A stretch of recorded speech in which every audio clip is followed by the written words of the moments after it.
সে আমাদেরকে জঙ্গি হিসাবে উপস্থাপন করে। আচ্ছা, নারীর ব্যাপারটা আপনাদের খোসাখুসি করার কারণটা আমার কিছু বুঝে আসে না। প্রতিটা রন্ধ্রে রন্ধ্রে দুর্নীতি আমাদের সয়লাভ হয়ে আছে। প্রতিটা রন্ধ্রে রন্ধ্রে দুর্নীতি আমাদের সয়লাভ হয়ে আছে। বিধায় আমাদের দেশের এই হত যারা নাকি বিশেষ করে দরিদ্র সীমার মধ্যে আছে, তাদেরকে আমরা কিভাবে 5,000 টাকা আমরা তাদেরকে প্রদান করব।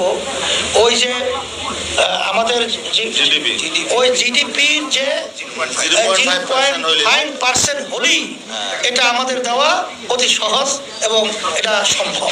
এর চেয়ে বেশিও সম্ভব যদি দুর্নীতি মুক্ত হয়, দুর্নীতি বন্ধ হয়।